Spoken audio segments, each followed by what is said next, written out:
at least one airline flight, a record. 1987 was also a year for other records in the airline industry. Record flights, record delays, record near collisions, and record complaints. Ladies and gentlemen, the captain has just turned on the no smoking signs. Please check to see that your seatbelts are securely fastened and that all tray tables and seat backs are in their upright position.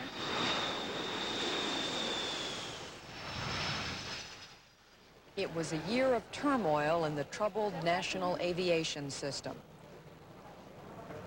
A year in which millions of passengers languished in airports waiting for chronically delayed planes. Since deregulation in 1978, the airline system has been under tremendous expansion pressure. 17, straight down the hall. What had been a gentlemanly, protected industry found itself in a competitive free-for-all.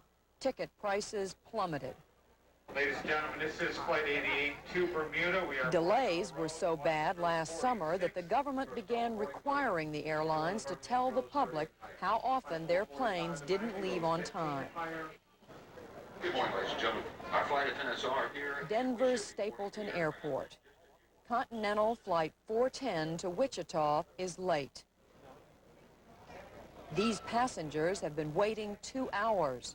Many have taken advantage of the new low fares. 10 years ago, they might have taken the bus. Now they can fly. But today, because of mechanical problems, Flight 410 isn't going anywhere. The passengers are told to line up again for another flight that leaves in an hour. Are you informing these people voluntarily that they in fact are entitled to a snack coupon? No, sir, I'm not. Don't you think it would be a good idea if you did so? Last summer, frustration with service led to record numbers of complaints. And more than worries about inconvenience, this summer a lot of people began wondering whether the new deregulated industry is as safe as it should be. Pilots and mechanics broke their unwritten code of silence and spoke publicly about airline safety. Dave Waybill was a pilot for Continental Airlines. I had free passes with Continental for the 9 months I worked, and my wife and I refused to ride on them. And if that doesn't tell the public something, then they're looking at the wrong things. It's unbelievable the amount of effort that the management will make to move the aircraft to the gates. And they don't care if you don't have the parts, they don't care if you can't fix it. Those things are covered up, penciled over, or just disregarded. John King is a former Eastern mechanic who blew the whistle. Continental and Eastern say complaints from mechanics and pilots were caused by labor disputes. All the airlines strongly defend their safety record. I can only tell you that I think our record speaks for itself. You know, we carry 130,000 people daily, and I think we do that in an excellent manner, very safe manner. TWA 564, taxi in position, hold 17. But others weren't so sure. I am saying it's unsafe today. And Republican Congressman Guy Molinari from New York says the best example of that is an increase in what are called critical near-midair collisions. Critical near-midair collisions are those, by FAA's definition, where there's less than 100-foot separation between the two planes, and neither plane has taken evasive action. They didn't crash because they didn't crash. We were lucky. They've doubled in the last 2 years. We have at least 2 near-midair collisions every day, and we have at least 1 critical near-midair collision every other day. American 85, heavy regional time, clear land, runway 17, Last year, there were 1,056 near-midair collisions, 200 more than the year before. Critics say that reflects serious problems with the system that is supposed to keep the airplanes apart, the air traffic control system, a system which some say has been in trouble since President Reagan fired 11,000 union air traffic controllers in 1981. Air traffic controllers, passengers, pilots, mechanics, congressmen, a chorus of worries about the safety of an overloaded system. A system that also had to deal with this.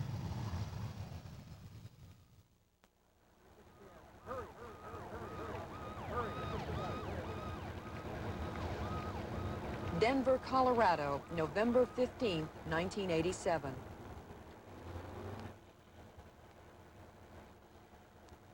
"28 people died.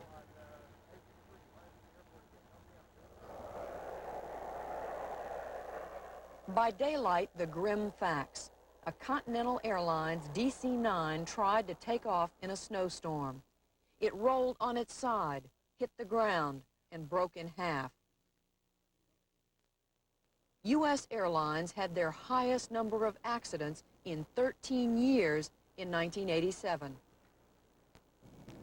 Accidents, cutthroat competition, the threat of more government intervention. It was a tough year for the airlines and the passengers.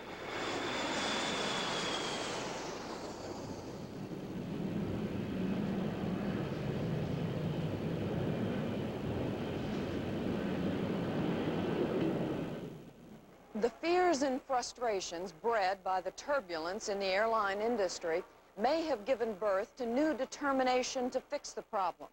But how do we fix it? To understand what is really happening inside our overloaded aviation system, Frontline tonight goes inside the world's busiest airport, Atlanta's Hartsfield International. Our program is called Your Flight is Canceled. It was produced by Robert Drew.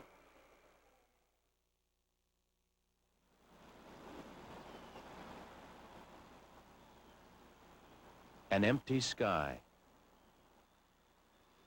But appearances deceive.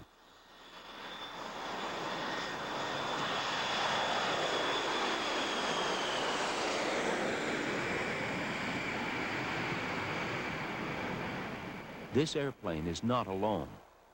The sky around it, in fact, is crammed to its limits with other aircraft, most of them unseen by one another, and flying so fast that the miles between them can vanish in seconds. These airliners are loaded with passengers who have recently endured a plague of flight delays and cancellations and have been bombarded with fearful news of close calls and near misses.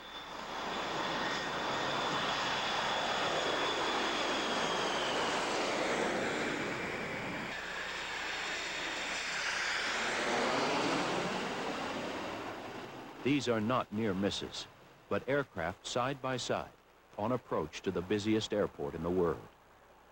We are about to arrive at that airport for a look behind the scenes of the airline counters and control tower and air traffic control center, and what these can tell us about the problems and perils of the U.S. air travel system.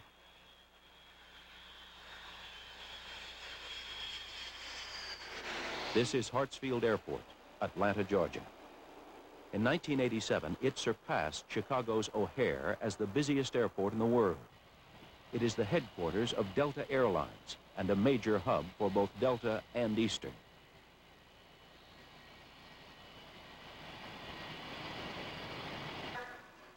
Endless. That is what the ticket counter appears to be at Hartsfield Airport. And so do its tunnels.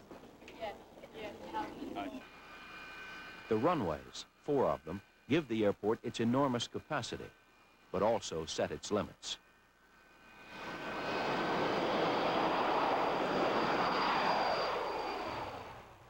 The concourses are designed to allow waves of airliners to move quickly in and out. But in mid-1987, the airport has one of the worst records for delays. The Department of Transportation blames the airlines for scheduling too many flights at the same time. The airlines blame the FAA air traffic control system. Passengers blame the airlines. Passengers arriving at the world's busiest airport can be in for a surprise.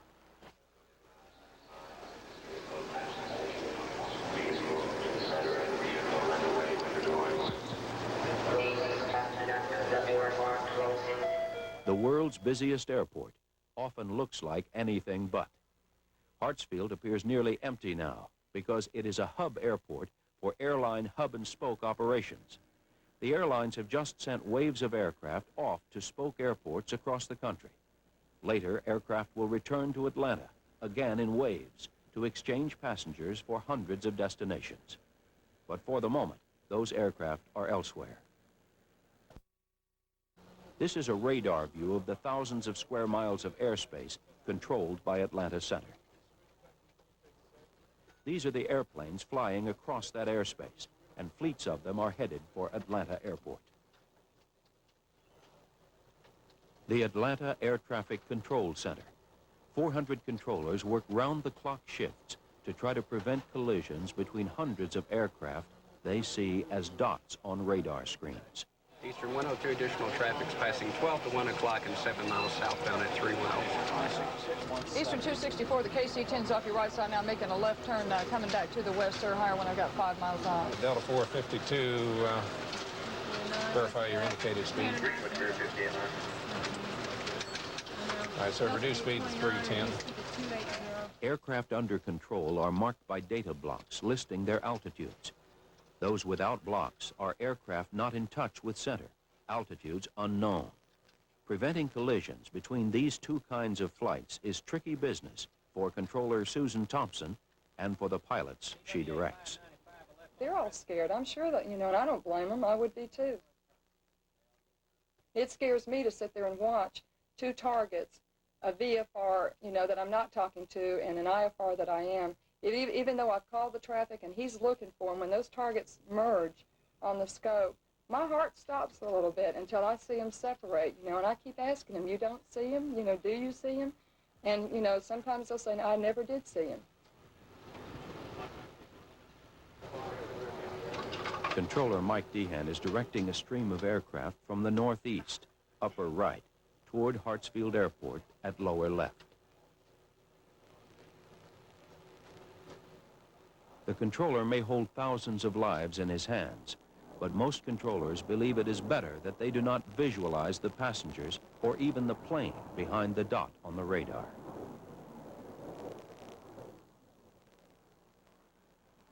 It's just a dot. You don't visually see an airplane. You don't visually see 220 people. I don't know of anybody who even thinks about that. You see an airplane and you see the 5-mile boundary that exists around that airplane. And the object is, don't let anybody touch that 5-mile boundary. To help him visualize the boundary, the controller can ask the computer to display a 5-mile circle around the airplane. If you infringe on that 5 miles, the machine goes off, you have a conflict alert, and you're removed from the position. And they do a big study on just why it happened. Well, I'm going to have to stop this Eastern, and we're going to be doing a whole lot of paperwork here in a minute. Eastern 209, change your altitude, maintain flight level 200. No. I think if somebody thought of it as being a bunch of people up there, and if they made a mistake, they're going to kill a bunch of people, they're not going to last in the job.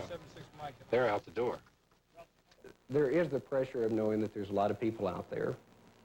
And I don't think any of us sits around and thinks, there's 300 or 400 people in this plane, and if I mess up, I may kill them all. I don't think you really could do this job and constantly think about that. Hey, there's people in those airplanes, we know there's people in the airplane, but you can't be thinking, this DC-9's got 117. You really think in the abstract. And you only think, you just think of turn Eastern, turn Delta, and, climb US Air, and that's the way it becomes a kind of a screen and one of these computer game type of things.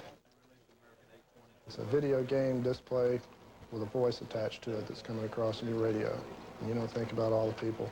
But it's, I say a game, it's a game you can't lose. It's a game you always have to win. Whoa, who was that? That's the one on the end. All right, 498, I think that's it. Where is he? 2. Who is he? Right there. Right there. Let's put him right behind 675 in front of 709. Right. Controller Dehan has inserted aircraft 498 into a stream of aircraft crossing his sector. Speak to me, Captain. Delta 498, Atlanta. Speak to me, Captain. Translation. The aircraft is not responding to the controller's radio calls. 3012. Manir O'Brien. John, see if you got Delta 498.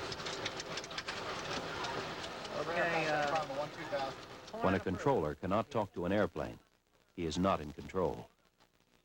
You got him, Mike? Delta 498, Delta 498, Atlanta, how do you hear me?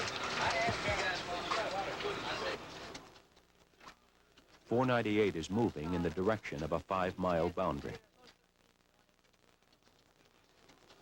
I tried R39, but I didn't get much answer from them. Yeah, remind the R side to try Delta 498 again. Okay, thanks. I really would like to speak to him.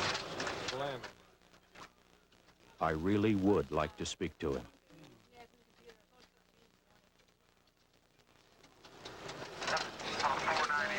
There he is. Delta 498, descend and maintain flight level 240, say heading. The airplane is back in contact. The controller is back in control.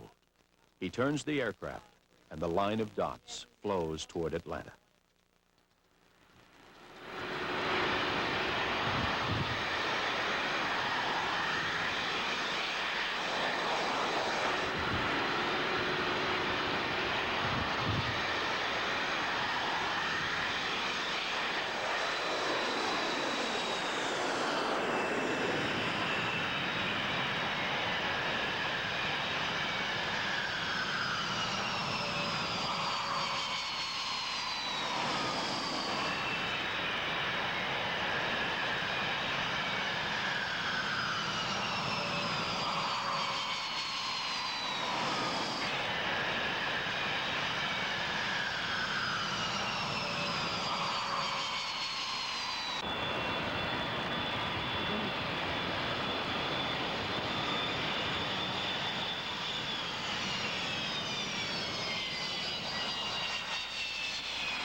Controllers in the FAA tower oversee takeoffs and landings.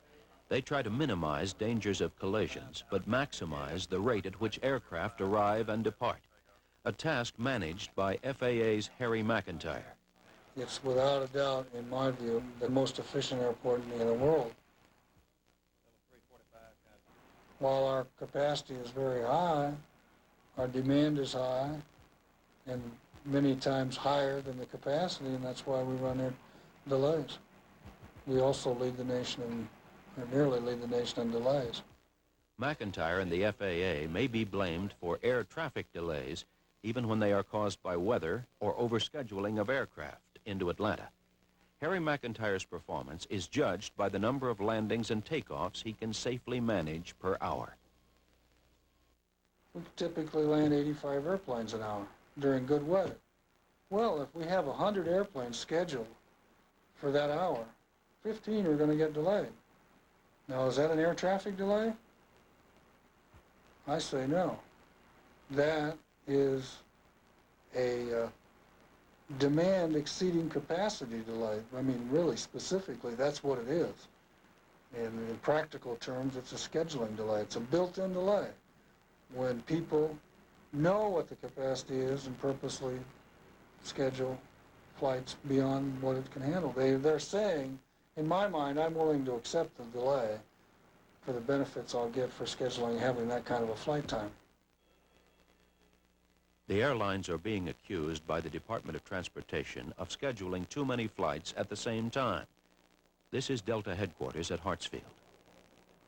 Obviously, everybody is going to try to schedule to haul the customer from A to B in the time he wants to go, which is why you have airplanes all leaving at the same time, because customers want to go at these certain times, and or they have to connect at the various pickup points like Atlanta, the hub. That kind of tends to ruin on time, because if you're going to have hub and spoke, you've got to wait for the people to get there.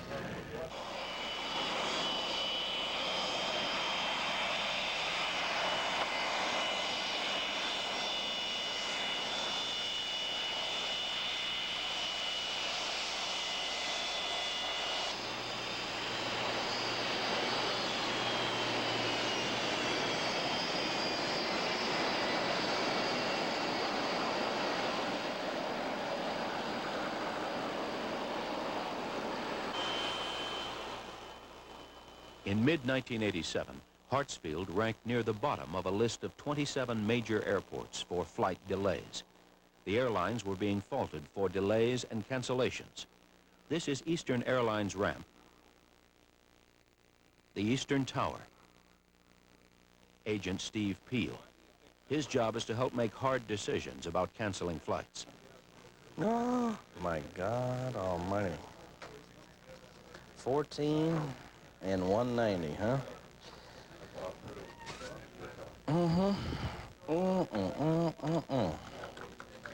Phyllis, what is this?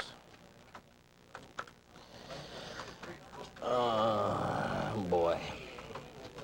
Delta 811, you're cleared on the right side to A2. Thank you, sir. At the Delta Tower, the fleet is nearly in with its wave of passengers.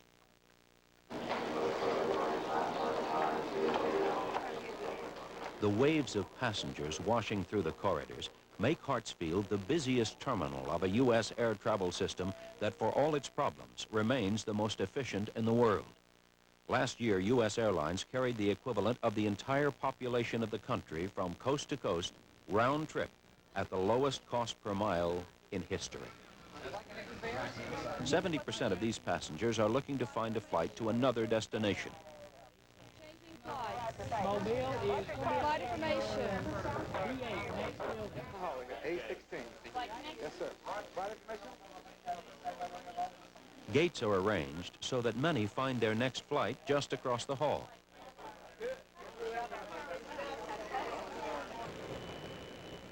But when a flight fails to arrive on time, it can throw off the synchronization required for a hub and spoke to work well.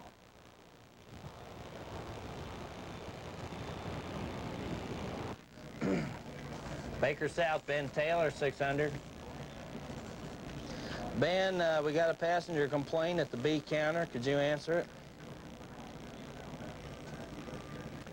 Some passenger over on the B concourse wanted to complain about a canceled flight. So that one only had 25 people on it, and he's one of the 25, and he wants to complain. So we'll get him somebody to complain to. When you have a mechanical problem with an airplane now, 4 years ago, we usually had one going without hardly anybody on it someplace that you could cancel and never miss a lick. And now, with the lower fares, most everything we have is running, if not full, near full.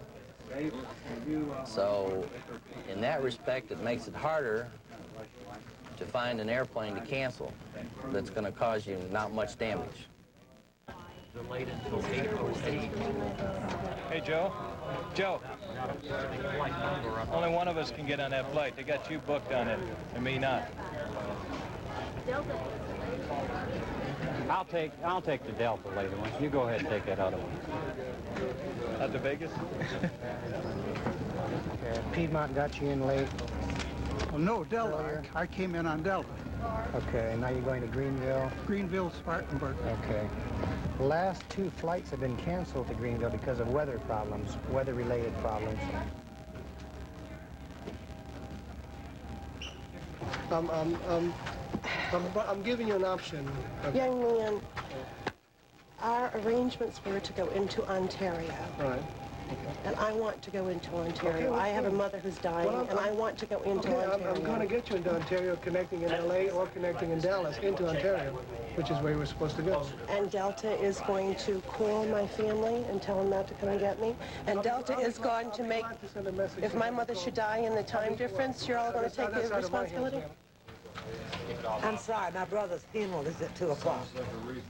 Because I'm going to a wake, so I would like to get there as soon as I can.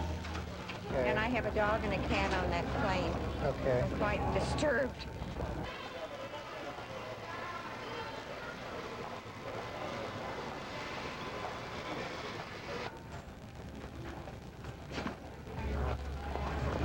But I'm worried about the animals.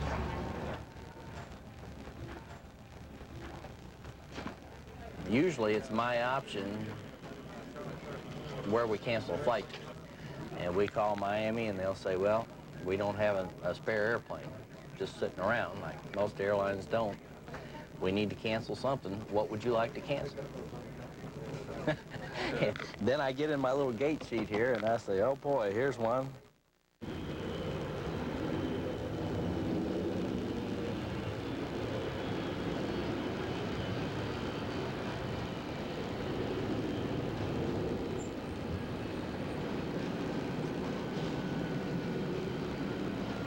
Continuation on level flight 703 to Kansas City, rows 1 through 4, 10 through 27.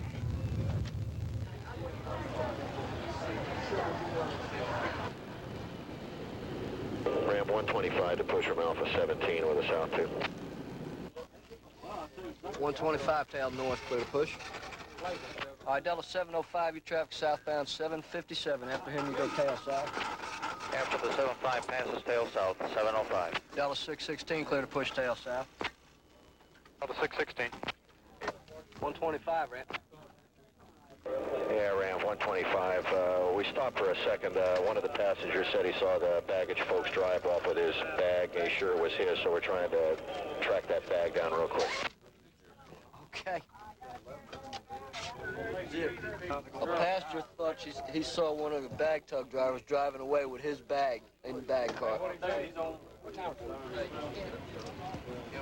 9 million Samsonites out there, gray, you know.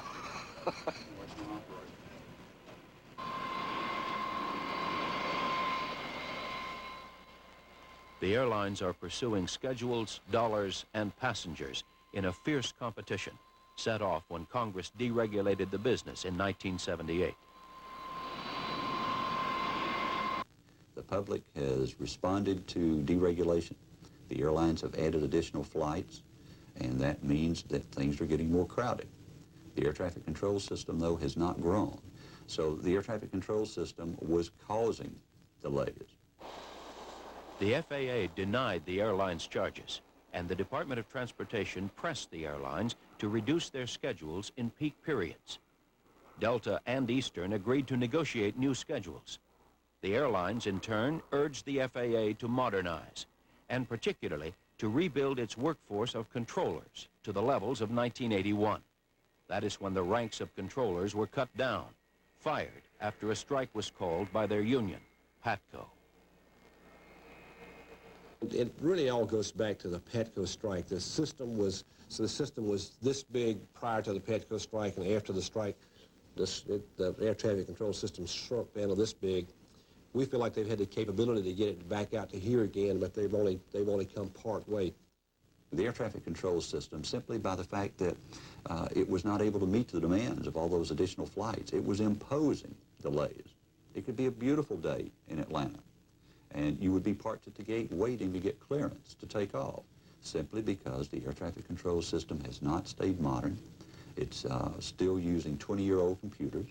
Our airplanes have for 10 years had computer technology that would permit a greatly increased expansion of air routes up in the air. Right now, we're really flying nothing but a 2-lane road up there in the sky.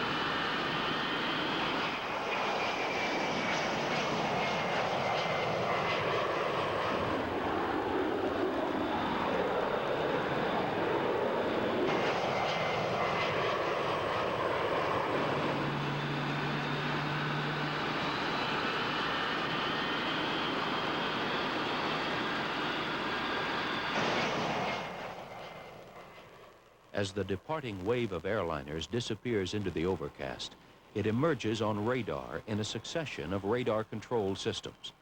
The flights pass from the field radar of the tower onto the larger radar displays of departure control, located in the base of the tower. 40 miles out, departure hands the flights off to Atlanta Center, which will direct streams of aircraft to intersections in the sky, Spartanburg, Knoxville, Salem, and to the borders of adjoining centers, Memphis, Washington, Jacksonville. You have the floor, right? Okay, well, at this time we have a cold front which is pushing eastward across extreme northern Alabama and eastern Tennessee on up into eastern Kentucky. It is activating some widely scattered thunderstorms, level 4 to 5 intensity. The most prominent cells out ahead of that front are just about over the Knoxville area. A weather briefing for the supervisors of Atlanta Center and Center Air Traffic Manager Carlisle Cook.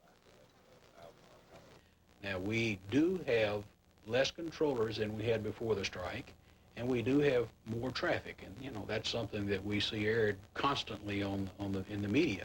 But we've got a situation too where we do have different traffic flows, and we are requiring our controllers to work a more productive work week than we did before the strike. This is over Knoxville, Tennessee. It's what we call a burn sector, and probably one of the most complex sectors we have in this building. The controller of the airspace over Knoxville finds streams of aircraft converging from many directions. This burn point out north of Atlanta, Delta 890 climbing direct down. Yes, good. Delta 890 climbing, maintain flight level 330. Correction, Delta 890 heavy climbing, maintain flight level 310. The north departure sector is my least favorite, and I make myself work it so that I don't develop the habit of staying away from it and then not be able to work it later. You've got traffic departing Atlanta, climbing northbound, all right, wanting 33, 37, whatever, and they're going to points north. And off of Nashville, going eastbound, also climbing. Off of Cincinnati and Louisville, Kentucky, and Lexington, climbing southbound. And departures off of Charlotte, North Carolina, going out west, so they're climbing westbound. And all of these aircraft are transitioning in a climbing status, and they're all meeting over Knoxville.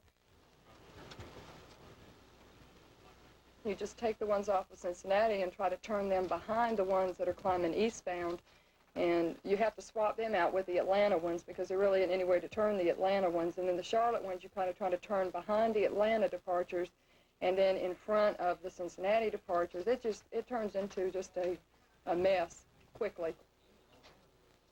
We have to delay the traffic to be able to accommodate the number of airplanes that are flying through the Knoxville area. And we have to delay aircraft to be able to keep the system safe and not overextend the controller's ability. It used to be when everything was like in a non-radar configuration, and the amount of traffic was a lot less than it is today. You'd have 3 or 4 minutes to think of some type of a non-radar rule to provide separation. Here, you got 800-900 miles an hour rate of closure. You got to think to the imminent situations, then maybe one, that's what makes the real good controllers, 1 or 2. If I stop him here, I may want to stop him rather 28, stop at 27 because I'm going to have problems with this other guy at 28. And it kind of goes with, you know, helps to think fast and be able to talk relatively fast, but it kind of goes with the sector itself. And this is a tough sector. He's going out to join him. They're going to go ahead and clear him to the block, so we're either going to have to turn them out. He's going to start making a left turn, so they'll join. Wait a minute. They're going to join up and then come this way over Chattanooga? A sudden challenge. An Air Force tanker is making its appearance in Susan's airspace without a flight plan, but with a request. It wants permission to fly through the airspace in formation with another tanker, while 4 fighter planes, F-4s, join them to refuel. Susan Thompson is working to thread the military craft through the busy civil air traffic. Houston 378, the air refueling is now at 12 o'clock and 10 miles eastbound. Higher as soon as I've got 5 on the backside. Delta 1003, turn right heading of 355, sir, vector for refueling traffic. Delta 1003, they're off your left side, sir, about 50 miles, about to join up the KC-10, KC-135, and 4 F-4s, joining up in a block of 25 to 27, heading over Chattanooga, direct Spartanburg. Shorn 87 heavy in flight contact Atlanta Center on 125.902, uniform 236.7. The blinking number signals success. Susan Thompson has kept traffic separated. Now the military craft are leaving her sector.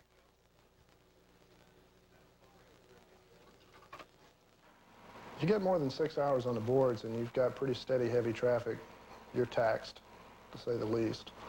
And it's different.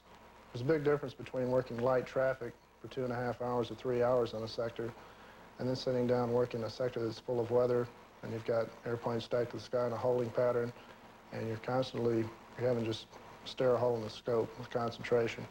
And you spend 30 to 45 minutes on a sector like that, and you're burned. You can have one or two situations within 10 minutes after you sat down that might just totally wear you out and wipe you out, and you may need to go regroup and take a few minutes off. There's been a few suicides around the center. There's been a lot of alcoholism. There's chain smokers.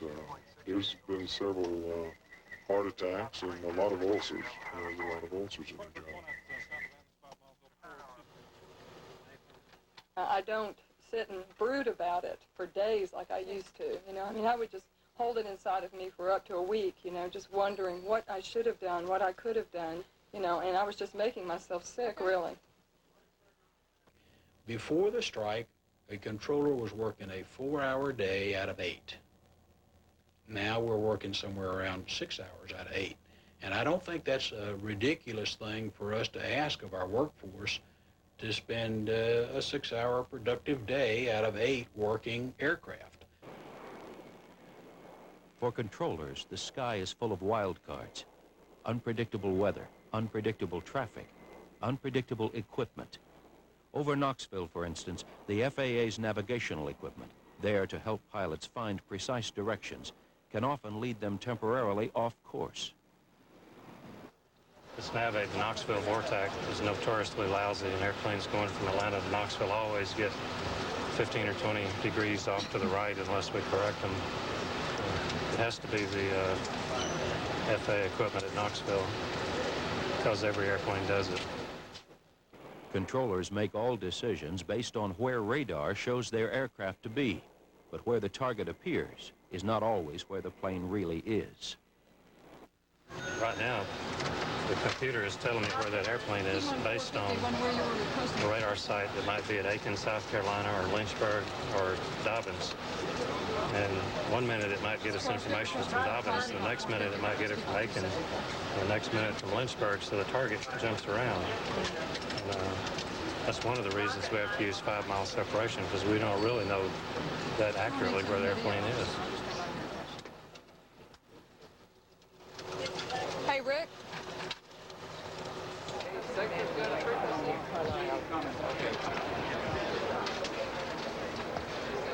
Barry, this is Bill Morgan in Atlanta. We have lost our frequencies down here. Just about, well, on Blue Ridge. We got that combined on Burn right now. Yeah, that's working. But we may have some airplanes going to you that we cannot get to your frequency. Carlisle, we just had a massive frequency outage. Carlisle, we just had a massive frequency outage downstairs. We've been trying to bring it up for about 2 minutes. We're wiped out. Area 3, part of Area 6, and Area 7. I'm going to stop everything on the ground at Knoxville. More than half of the center radio frequencies, some 40 channels between controllers and pilots, have ceased to work.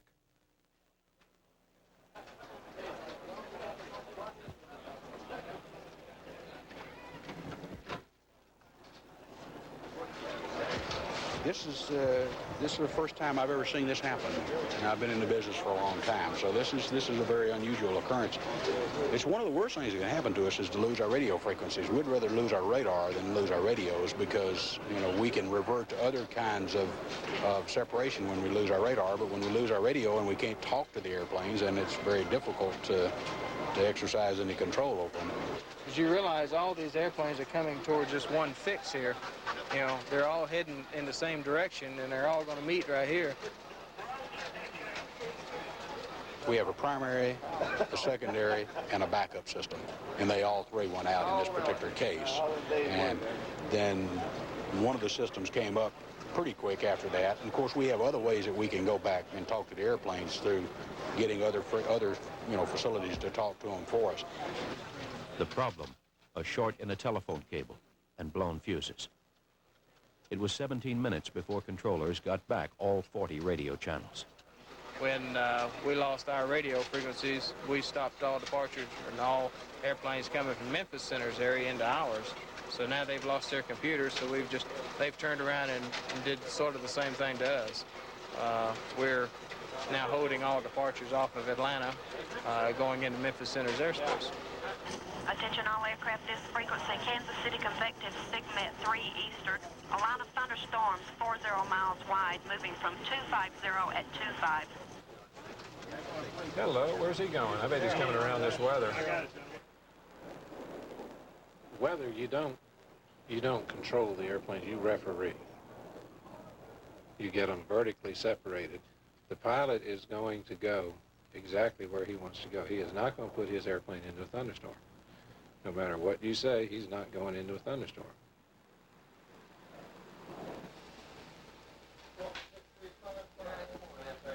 A September afternoon, 1987. 200 planes carrying more than 20,000 passengers are entering the Atlanta Center's airspace, and 70 airplanes are preparing to depart Hartsfield Field. Area of thunderstorms moving from 260 at 20 knots, tops above flight level 430. Somewhere up here? Yeah. Okay, I'll just check, mate. East 660 at the middle marker, turn left to heading 19027 right, clear for takeoff. I might be going to about a 315 heading with a lot of these to avoid that animal head out there.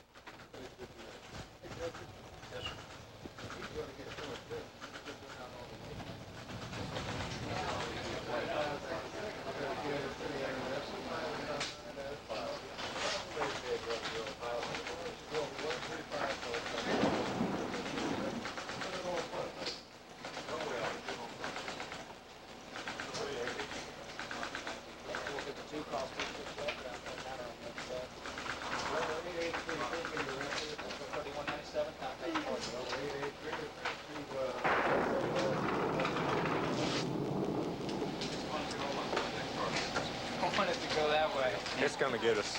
It is. It's going to, that one's going to get us.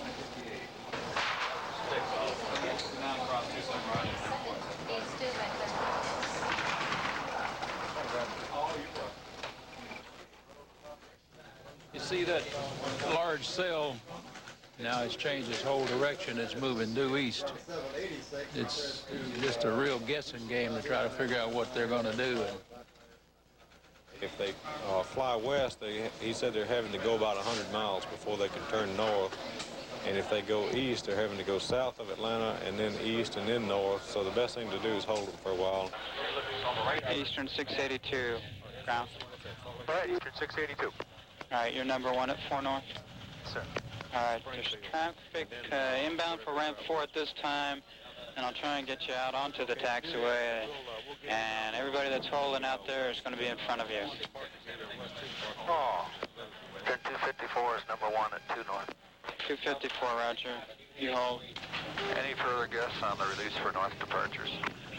I have no idea. Okay. North departures being held in? Yeah, the center has this all shut off.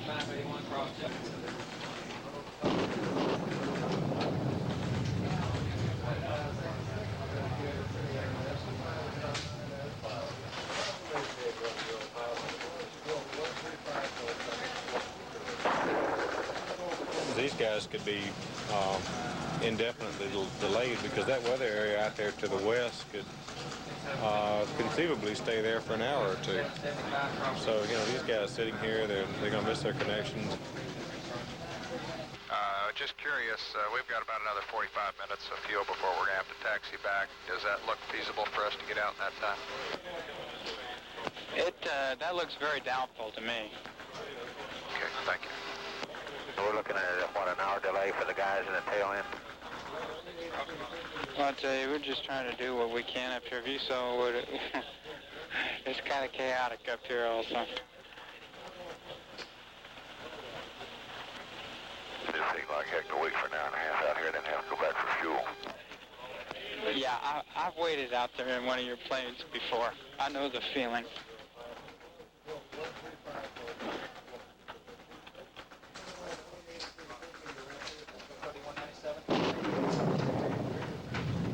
Is he trapped out there? He's trapped.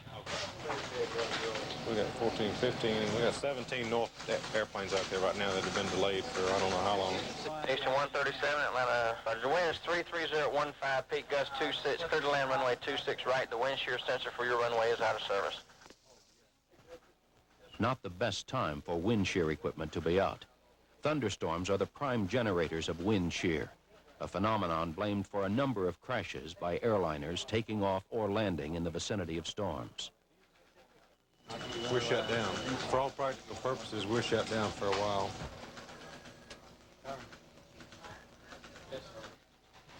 Test north, 360, climb to 10. 360 to 10. Altitude. Test north. A call comes from Atlanta Center authorizing the tower to send one aircraft to test a route north and west of the field. The pilot of the airliner waiting at the end of the runway is about to be asked if he wants to try the route. The center has agreed to let us run one north departure out and try the route. You want to be the one to go, or you want me to hunt somebody else? The pilot volunteers. Okay, crank them up. Let me know when you're ready. But it looks like we do have that gap. If we could share it with the arrivals and departures, that'd be great. Radar indicates a gap between two storm cells. If one aircraft is able to fly through the gap safely, Center might be able to launch a whole fleet behind it. Okay, we'll see what happens here.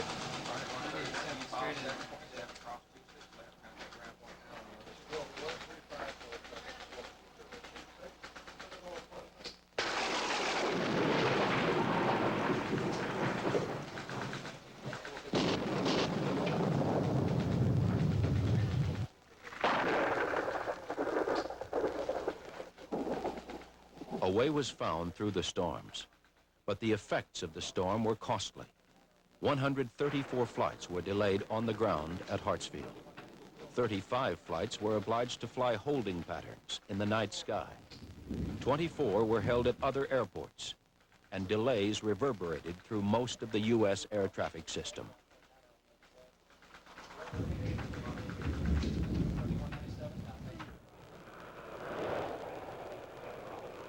After one of the worst summers for thunderstorms and one of the worst on-time records among major airports, fall brought Hartsfield sunny weather. And in October, the airport had the best on-time performance in the nation. Delta and Eastern helped reduce delays by spacing out flights in peak periods. But demands on the system continued to grow, and so did the call for solutions to its fundamental problems. We need more capacity in the skies, and this can only be achieved with the necessary manpower, the necessary technical support equipment, the computers. You need to have, in many places, more concrete or more runways. The airspace tends to get overloaded in certain areas versus the concrete at the airport. For us to be able to put more airplanes into the same amount of airspace, we're going to have to be able to increase our technology to be able to maybe reduce the separation standards required between airplanes. Some new technologies are coming online. A new host computer that will improve processing of radar information. A sector sweep control system that will help controllers in the 1990s. Neither will allow a controller to handle more aircraft. The technologies for long-range solutions are hardly in sight. But the FAA announced recently that it would reduce spacing between flights en route. Some controllers protested. People whose lives may depend on controllers from time to time might agree with the wish expressed by one airline official in Atlanta. We need a commitment to modernize the system, to give those air traffic controllers the equipment that they need, get the additional personnel that are needed, get the full performance training controller out there working the system. November brought Hartsfield more bad weather. On-time performance again dropped to the bottom. In December, 2 airliners on approach to the field were assigned to cross paths at the same altitude, a collision course, and a tower controller's error. The pilots saw and avoided each other. It was classified as a near miss.